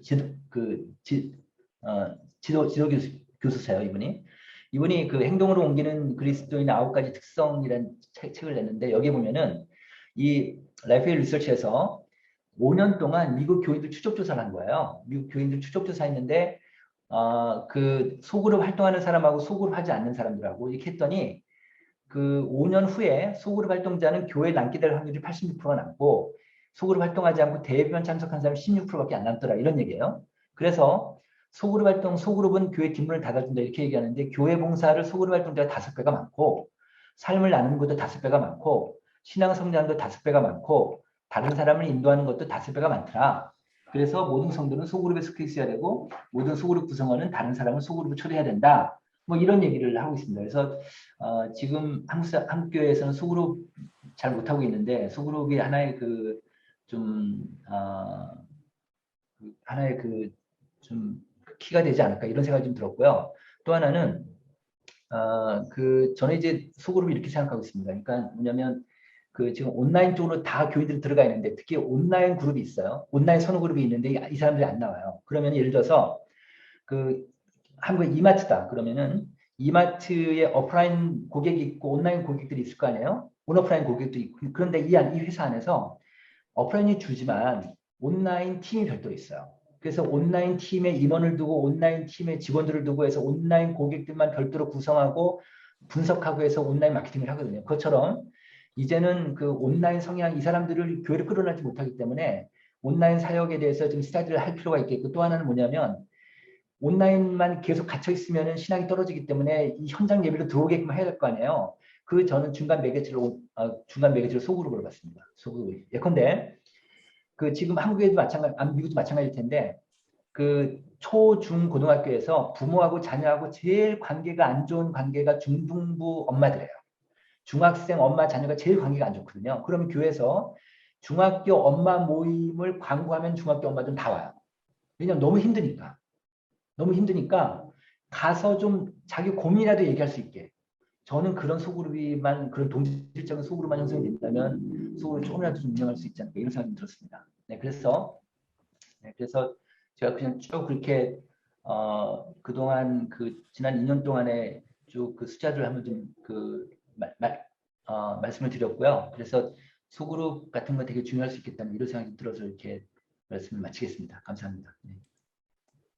예, 감사합니다. 예, 감사합니다. 화면 공유 닫아주시고요. 전체 화면으로 다시 돌려주십시오. 감사합니다.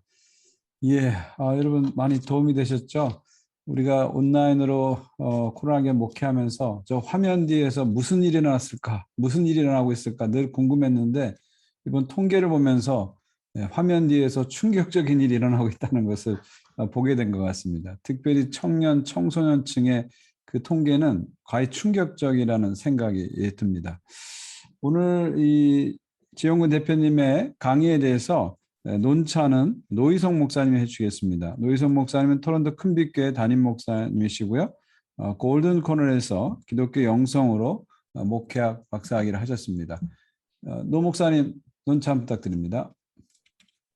네, 안녕하세요. 먼저 한국교회 변화 추적 및 향후 전망에 대해서 이렇게 아주 자세하게 또 실제적으로 또 연구해 주시고 또 저희들에게 설명해 주신 지용균 대표님께 감사를 드립니다. 코로나 팬데믹을 통과하면서 저희는 한 번도 가지 않았던 뉴 노멀 시대를 맞이하고 있습니다. 흔히 불확실한 시대라고 하는데 이렇게 실제적으로 도움이 되는 통계와 설문 자료들을 나눠주셔서 다시 한번 감사를 드립니다. 목회자들에게 있어서 이러한 객관적인 정보는 너무나도 필요하다고 여겨집니다. 특별히 목회자 중심의 생각보다 우리 성도들이 신앙생활, 또 예배, 소그룹, 교회 리더십에 대해서 어떠한 생각과 자세를 가지고 있는지 듣고 또 고민하는 그러한 계기가 되었습니다. 먼저 한국교회를 둘러싼 한국사회 환경 변화를 통하여 지금 한국 사회가 어떠한 실제적인 상황 가운데 놓여져 있는지에 대해서 파악할 수 있었고요. 저출산, 고령화, 인구 감소, 코로나 블루, 양극화 현상, 자살률 등 사회적인 현실을 들으며 다음 세대에게 복음으로 다가가지 않으면 한국 교회는 점점 더 어려워질 수밖에 없다는 위기의식까지 느끼게 됩니다. 이러한 현상 가운데에서 교회가 어떻게 영향을 받고 또한 어떠한 역할을 감당해야 하는지 그 부분을 고민할 수 있는 기회로 우리 지용균 대표님께서 또 자료를 나눠주셨다고 생각이 됩니다. 동시에 저는 이 내용을 통해서 과연 저희 이제 캐나다에서 목회를 하고 있는 저희들 그 대상자인 한인 이민들을 포함해서 이 사회적인 환경을 어느 정도 우리가 파악하고 있을까라는 질문을 하지 않을 수 없었습니다. 한국에 있는 내용들도 저희들이 이제 파악을 하면서 여기도 다르지 않다라고 생각이 되지만 솔직히 말하자면 이러한 인식이 너무나도 저에게부터 부족하다라고 하는 것을 인정할 수밖에 없고 또 큰 도전이 되었습니다. 왜냐하면 어떻게 보면 이미 우리가 있는 이 캐나다 주류 교단 교회들은 이러한 상황 가운데서 먼저 이러한 쇠퇴를 하고 있었고 그리고 그 여파가 한국 교회뿐만이 아니라 저희 이민 교회는 이미 그 물결이 밀려오고 있다라고 하는 사실입니다. 또 두 번째, 종교 현황을 보면서 코로나 팬데믹으로 큰 어려움을 겪고 있지만 다른 종교들의 급감과 비교해서 그래도 개신교는 감소되지 않았다는 것을 들으면서 조금 위로가 되었습니다. 지금까지 힘들 때에는 뭐 견디는 것만 해도 잘하고 있는 것이다라고 우리 스스로 이렇게 또 위로를 받고 칭찬을 하지만 오히려 이 탈종교화가 되고 있는 이때에 그들에게 복음을 더 전할 수 있는 기회는 없을까라고 하는 그러한 질문들을 오늘 내용을 통해서 다시 해보게 됩니다. 그런데 문제는 과연 우리에게 우리 교회가 그러한 준비가 되어 있는가입니다. 왜냐하면 특별히 다음 세대, 청년 세대의 대한 필요, 그 니즈와 접근성에 대한 부분입니다. 저는 지금 기독교가 감소가 되지 않았다라고 하는 부분이 어떻게 보면 긍정적인 것 같지만 이미 대표님께서 발표하신 그 전에 코로나 이전부터 이미 한국 교회는 노령화가 되었고 노령화가 되신 성도님들은 그대로 신앙을 지탱하고 있기 때문에 어떻게 보면 기독교가 감소되지 않은 것 같지만 이미 교육부와 청년들은 감소가 되어 있는 것을 보게 되면 우리가 제자리 걸음을 하는 것이 어떻게 보면 그냥 노년들과 기성세대들이 그냥 신앙생활을 지탱하고 있는 것으로 통계가 나오지 않은 것인가 하는 그런 생각을 해보게 됩니다. 그러니까 예를 들어서 코로나 팬데믹 기간 동안 다른 나라와 비교했을 때 종교적인 신앙이 강화되지 않았다라고 하는 그 예, 그것이 어떻게 보면 지금까지 한국교회, 이민교회도 마찬가지로 교회 건물 중심 아니면 목회자 중심의 주입식 신앙생활을 한 것은 아닌가라고 하는 그런 질문을 오늘 강의 내용을 들으면서 다시 한번 생각하게 되었습니다. 또한 청년 그리고 여성 리더십, 의사 결정자로서의 역할 분배를 하는데 너무나도 부족하고 그 부재를 어떻게 우리 교회들이 해결해야 될 부분이 있을까라고 하는 그런 고민을 또한 해보게 되었습니다. 또 다음 세대 및 가정신앙 문제에 있어서 교회 학교 감속 속도가 일반 학령 인구보다 1.5배 더 빠르다는 사실은 정말 심각하게 받아들일 수밖에 없을 것 같습니다. 그런데 저는 한편으로 좀 이런 생각을 해봤어요. 오히려 우리 이민교회가 좀 한국교회에 희망을 줄 수 있는 좀 장점을 가져다 줄 수 있지는 않을까. 왜냐하면 한국교회는 오히려 이제 학교, 대학 입시, 정말 학원 문화 이런 것 때문에 놀이터에 아이들이 없고 뭐 아파트에 뭐 놀이터에도 아이들이 없는 뭐 그런 분위기 같은데 오히려 이민교회에서는 아이들이 좀 이런 것들에서는 여유롭고 또 학교를 다니고 있지만 또 교회로 굉장히 올 수 있는 여건들이 많이 되어 있기 때문에 오히려 성경을 보면 다니엘이나 느헤미야, 이 에스더 같은 그러한 인물들이 어떻게 보면 좀 1.5세, 2세의 그런 좀 이민교회에서 좀 이런 정서적으로 가정교육과 신앙생활을 통해서 우리가 좀 우리 자녀들을 좀 키우고 오히려 그러한 디아스포라 자녀들이 한국 교회를 좀 깨우고 희망을 보여줄 수 있는 그런 부분들이 조금 이러한 썰베를 통하여서 나중에 디아스포라를 통해서 좀 연구가 되면 어떨까 이런 생각을 해보게 되는데 그러면서도 좀 안타까운 것은 여전히 우리 이민교회는 한국교회보다 더 뒤처져 가고 있고 많은 정보들이 한국교회를 건너서 이렇게 오고 있는 것이 아닌가라고 하는 그런 좀 아쉬운 부분이 있는 것도 사실입니다. 이전에도 그랬지만 가정에서의 신앙 교육을 물론 소그룹, 가정교회 역할이 절실히 필요한 것으로 발표해 주셨습니다.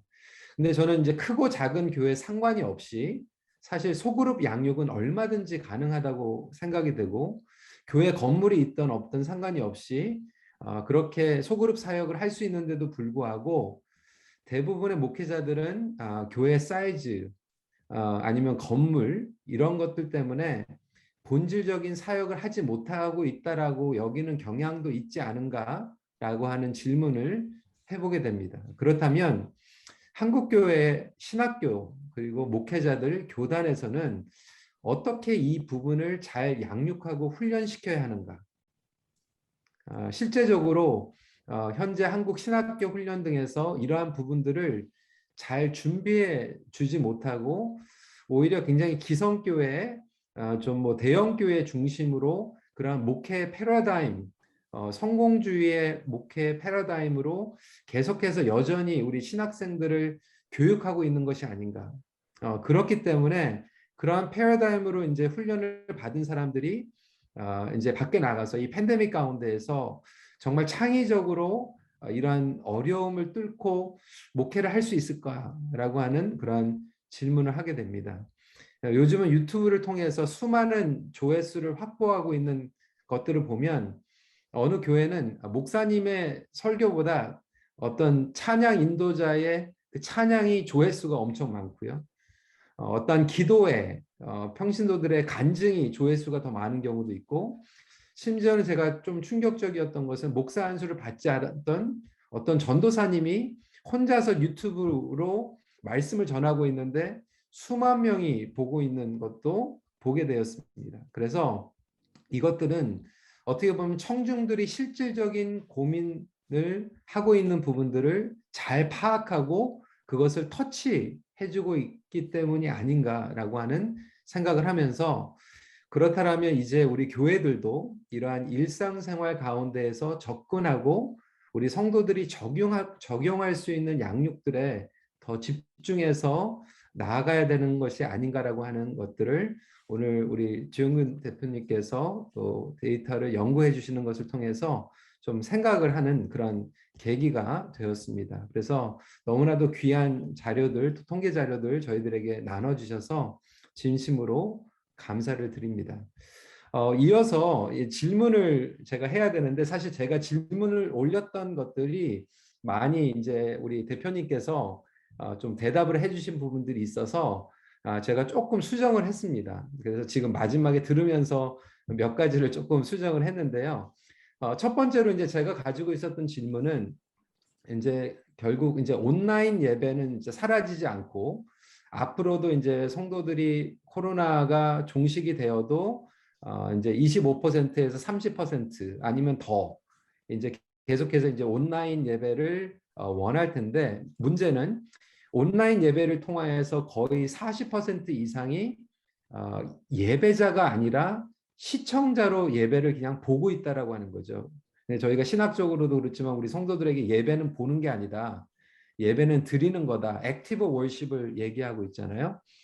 그런데 이제 아까 과천교회 이제 동영상을 통해서 성도들의 이제 집중을 유도할 수 있는 그런 굉장히 좋은 접근을 말씀해 주셨지만, 역시 그것도 동영상을 보는 거지 예배를 액티브하게 드리는 건 아니거든요. 하나님께 드리는 예배는 아닌데, 그렇다면 제가 이제 예전에 작년에 컴패션 그 코리아 그 영상을 통해서 우리 지용균 대표님 그 설문 그 연구해 주신 거를 들으면서 굉장히 도전이 되었는데, 제가 알기로는 우리 지용균 대표님께서 목회자가 아니시고 또 이제 성도로서 이제 온라인 예배를 드리시고 그거에 대해서 이제 설명을 해주셨는데, 저희 목회자들에게 조금 목회자가 아닌 우리 성도의 입장으로서 이 온라인 예배에서 어떠한 부분이 좀 참여를 이끌어내는데 그래도 나름대로 도움이 되었다. 그러니까 그냥 집중하는데 도움이 아니라 내가 예배를 드리는데 찬양을 하고 기도를 하고 그 리스폰스를 하는데 좀 도움이 되었다라고 하는 그런 부분이 있다라면 우리 목사님들에게 좀 나눠주시면 감사하겠습니다. 그게 첫 번째 질문이고요.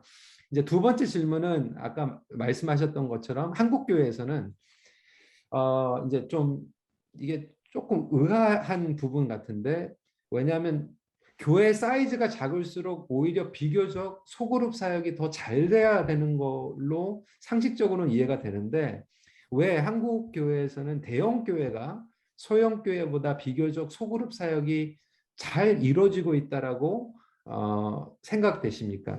이거는 어떻게 보면 좀 주관적인 좀 답변이 될 수도 있을 것 같아요. 그래서 이 두 가지에 대해서 좀 저희들에게 좀 어떻게 보면 좀 개인적이고 주관적이지만 좀 답변을 또 해주시면 감사하겠습니다. 예, 감사합니다. 노희성 목사님 좋은 논찬해 주시고 우리 대표에서 좋은 질문해서 감사합니다. 첫 번째가 온라인 예배에 관한 거고, 두 번째 소그룹에 관한 소그룹에 관한 질문인데 지용근 대표님 답변 부탁드립니다. 네. 그 온라인 예배를 저도 이제 집에서 제 아내하고 저는 아들 며느리하고 같이 살아요. 그래서 손녀가 하나 있어요. 예배를 드리면 손녀가 왔다 갔다 하니까 이게 집중이 잘 안 돼요. 애가 왔다 갔다 하니까.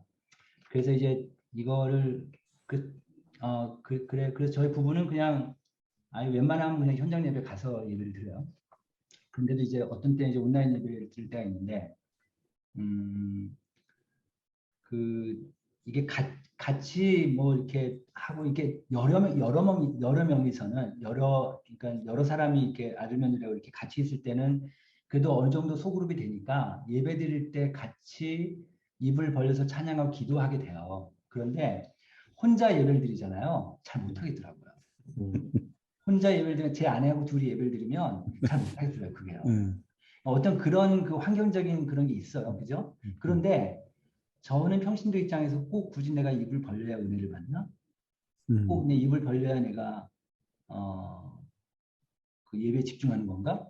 이렇게는 생각은 안 드는 거예요. 저 개인적으로는요. 그러니까 예를 들어서 아까 제가 뭐 그 과천교회 얘기를 했지만 거기는 아마 그 교육자들이 그 교회도 저희 후원교회거든요. 그래서 제가 거기 이제 좀 이야기를 들어보면 교육자들이 동영상 만들라고 엄청 고생을 많이 해요. 네. 그러니까 아무래도 이제 투입이 많이 되겠죠. 근데 힘든데 설교 시간에 영상을 제가 하나 딱 보잖아요. 그러면은 확 저는 집중이 되더라고요. 저 개인적으로는. 그러면서 앞뒤에 목사님 말씀이 확 이해가 되는 거예요. 제가. 그리고 머릿속에 딱 임팩트가 되는 거예요. 아, 이런 게 있겠구나. 저는 이제 개인적으로 그런 경험을 했고. 근데 저는 이제 온라인이라는 개념을 이렇게 보는 거예요. 그러니까 요즘 MZ세대들 있잖아요. MZ세대들 보면 얘네들은 어떤 물건을 사기 전에 온라인에서 정보 탐색을 하잖아요. 그죠? 온라인에서 정보 탐색을 하고 충분히 정보 탐색이 되면은 오프라인 가서 물건을 사요. 물건을 사서 집에 오면 그걸 갖고 다시 온라인에서 나누어요. 그죠? 보통 그렇게 한단 말이에요. 근데 우리 어른들은 그렇게 못하거든요. 그러니까 얘네들은 온오프라인이 이건 온라인이야, 이건 오프라인이냐 구분하지 않는 것 같아요.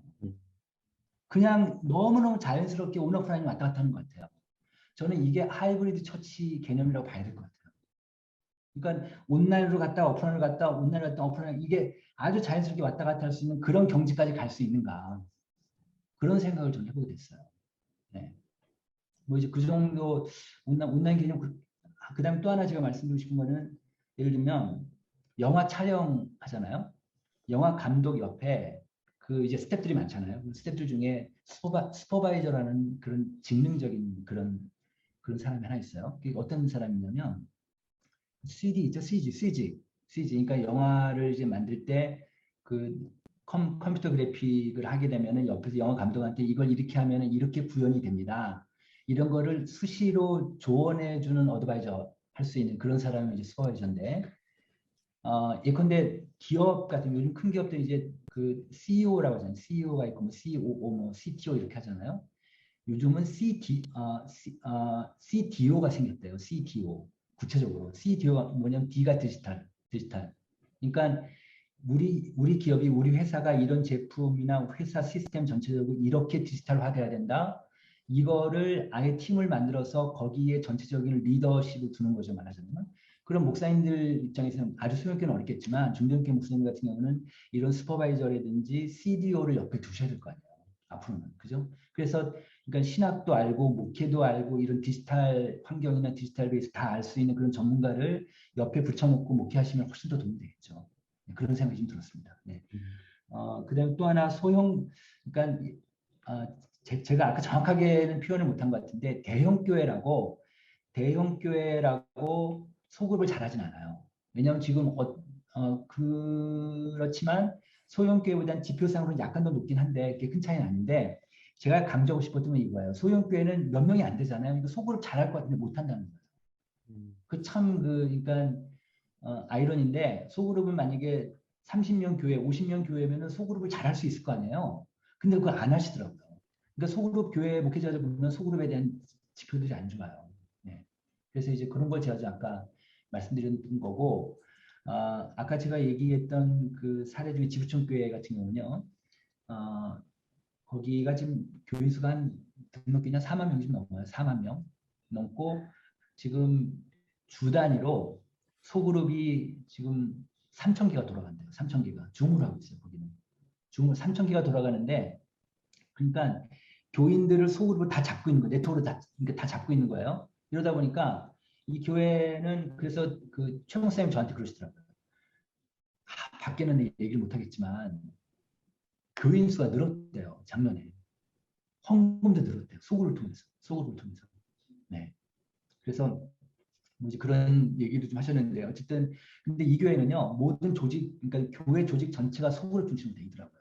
그러니까 교육자 전도사까지 한 100명이 넘어 훨씬 아주 큰 교회니까 근데도 이 그 소그룹 사역 조직을 아주 기업처럼 이렇게 계속 올려서 이렇게 그 아주 조직화시켜서 이렇게 운영을 하고 있더라고요. 네, 그런 교회 같습니다. 예, 감사합니다. 전체 화면으로 바꿔주시고요. 다 볼 수 있도록. 예, 감사합니다. 좋은 답변 감사드리고 지금 9시 캐나다 시간은 9시 56분, 한국 시간은 지금 11시를 가까이 가고 있습니다. 저희가 원래 예정된 시간이 9시 반이었는데 시간이 조금 지났습니다. 저기 하나만 더 말씀드려도 될까요? 예, 말씀하십시오.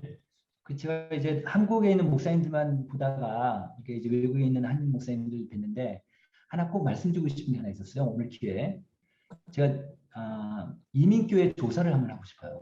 예, 네, 예. 그래서 한국의 크리스찬들하고 미국의 크리스찬들 어떤 차이가 한인 크리스찬들 어떤 차이가 있는지 왜냐하면 미국 크리스찬들 데이터는 꽤 있으니까 이민교회를 그 교인들 조사 그다음 이민교회 목사님들까지도 만약에 가능하다면 조사를 해서 그래서 이걸 한국 언론에 발표하고 싶어요.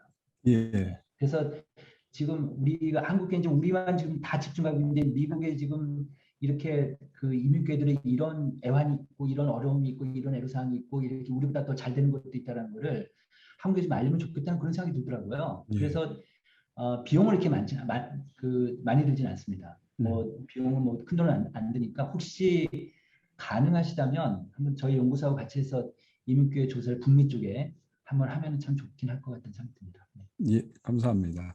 예, 좋은 시도이신 것 같아요. 그러니까 서구 교회가 디클라인하는 그 쇠퇴하는 속도, 그다음에 한국 교회 쇠퇴하는 속도, 그다음에 이민 교회 속도를 보면은 요게 이제 속도적으로 보면은 이민 교회가 제일 마지막에 있는 것 같아요. 그러니까 이 청년의 문제, 주일학교 문제가 한국만큼 여기도 심각하지만 그렇게 심각하지 않은 상황들이 보여지고 있어서 그런 것들을 이제 다시 이렇게 정리해 보면은 오히려 이제 지금까지는 이민교회가 한국교회 모델을 배워서 목회에 적용했는데 거꾸로 한국교회가 이민교회가 갖고 있는 모델들을 좀 가져갈 수 있지 않을까 그런 생각도 해봅니다. 그래서 그런 조사가 아주 유의미하겠다는 생각이 듭니다. 한번 좀 잘 추진해 보시면 예, 한번 제가 이쪽 교계 목사님들하고 얘기해서 좋은 기회를 한번 만들어 보도록 하겠습니다. 감사합니다. 예, 긴 시간 동안 지금 10시 7분입니다. 더 말씀 나누고 싶지만 또 시간이 많이 지나서 여기서 마감을 하도록 하겠습니다. 아까 말씀드린 그 다시 만나는 교회 박영 목사님 책과 목회 데이터 연구소의 그 목회 그 통계 자료 저희가 받는 대로 토론토 근처에 계신 분들은 저희 교회나 두라노 서원을 통해서 가져갈 수 있도록 제가 카톡방에 또 광고하도록 그렇게 하고요. 멀리 계신 분들은 저희들이 배송을 해드리도록 그렇게 하겠습니다. 그리고 톰 레이너 지금 지 대표님께서도 언급하셨는데 저도 요즘 톰 레이너 책을 읽으면서 목회 방향 잡는 데 상당히 많이 도움을 받고 있어요. 그래서 이 톰 레이너의 코로나 이후의 목회 긴 책은 아닌데요. 상당히 짧지만 임팩트가 있는 책인 것 같아요. 그래서 이 책은 여기 계신 분들한테 이메일로 이북으로 바로 보내드리도록 하겠습니다. 그래서 3가지 자료들을 보내드리도록 그렇게 하겠습니다. 앞에서 서두에 말씀드린 것처럼 이 오늘 온라인 목회자 컨퍼런스가 또 다른 시작이 되었으면 좋겠습니다. 캐나다 지역에 목회자 포럼을 하나 만들어서 매년마다 이렇게 중요한 이슈들, 뭐 선교적 교회, 아까 말씀하신 소그룹 목회, 제자 훈련 이런 중요한 이슈들을 이렇게 1년마다 좀 정리하면서 나누는 그런 지속적인 모임이 되었으면 좋겠다는 생각도 들고요. 그다음에 신학생 또 부목사 멘토링 스쿨이라든지 목회자 독서 모임 이런 것들을 활발하게 해서 이제 캐나다 전체 목회 환경을 목회 생태계를 건강하게 하는 그런 운동의 시작점이 되면 좋지 않겠다 그런 생각을 하고요. 또 다른 목사님들도 그런 공감대가 있어서 한번 그런 모임들을 만들려고 합니다. 많은 목사님들 관심 가져주시고 참여해 주시면 좋을 것 같고요. 아까 지 대표님 말씀하신 이민교회에 대한 그 통계적 자료가 없는 것 같아요. 이민교회는요. 그걸 한번 저희들이 잘 협조해서 이민교회 지금 현황에 대해서 좀 알 수 있는 그런 일들도 같이 해나갔으면 좋겠다는 생각이 듭니다. 다시 한번 끝까지 함께 해주셔서 감사를 드립니다. 우리 이 시간에는 우리 토론토 영락교회 송민우 목사님께서 전체적인 그 행사에 대해서 격려 말씀해 주시고 또 마무리 기도해 주시면서 모든 컨퍼런스를 마치도록 그렇게 하겠습니다. 네, 감사합니다. 먼저 말씀을 전해주신 박영호 목사님께 감사드리고요. 또 이어서 귀한 데이터를 나눠주신 지용근 대표님께 진심으로 감사를 드립니다. 쭉 참여하면서 참 많이 깊이 생각하시고 또 연구하시고 우리에게 큰 도움이 되는 그런 내용들을 전달해 주셔서 정말 고맙습니다. 그리고 이번에 고영민 목사님과 또 본 교회가 참 큰 일을 하셨고 이것이 이제 좋은 또 씨앗이 되어서 카나다 전역에 우리 목회자들이 계속 연구하고 또 생각을 나누는 특히 포스트 팬데믹을 대비하는 그런 좋은 시간이 되었으면 좋겠습니다. 그 일에 앞으로 또 저도 열심히 돕고 또 참여하도록 하겠습니다. 그러면 제가 다시 한번 감사드리면서 마침 기도하겠습니다. 참 좋으신 하나님 아버지,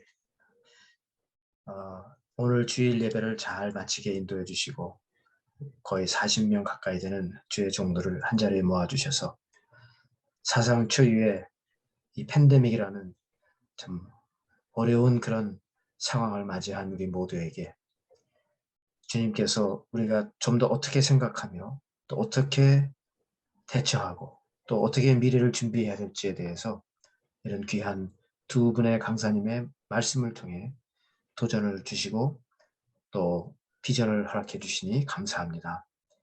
주님뿐만 아니라 또 이번 기회를 통해서 카나다의 목회자들이 이제 한 포럼을 만들 수 있도록 가능성을 보여주시고 또 그 일을 할 수 있도록 동력을 주시니 감사합니다.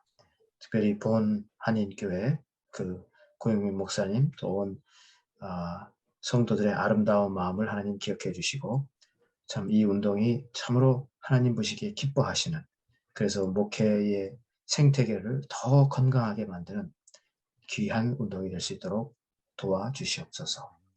주님, 목회 데이터 연구소를 또 운영하는 지용근 대표님과 또 모든 스태프들 시대적으로 아주 귀한 사역을 하고 있사오니 하나님께서 지경을 넓히시고 또 이민교회에도 큰 영향을 발휘할 수 있도록 길을 열어주시기를 원합니다. 감사드리며 이 모든 말씀을 우리 구주 예수 그리스도의 이름으로 기도하옵나이다. 아멘. 아멘. 예, 목사님 감사합니다. 다시 한번 우리 지용근 대표님에게 너무 많은 우리에게 인사이트 주시고 좋은 자료를 나눠주셨는데요. 지용근 대표님께 박수 한번 보내주시기 바랍니다. 대표님 감사합니다. 수고하셨습니다. 계속 또 연결되길 바랍니다. 감사합니다. 목사님들 긴 시간 함께 해주셔서 감사드리고요. 계속해서 또 만남이 이어지길 바랍니다. 평안한 밤 되시기 바랍니다. 모든 컨퍼런스 마치겠습니다. 감사합니다. 들어가십시오. 수고하셨습니다. 감사합니다.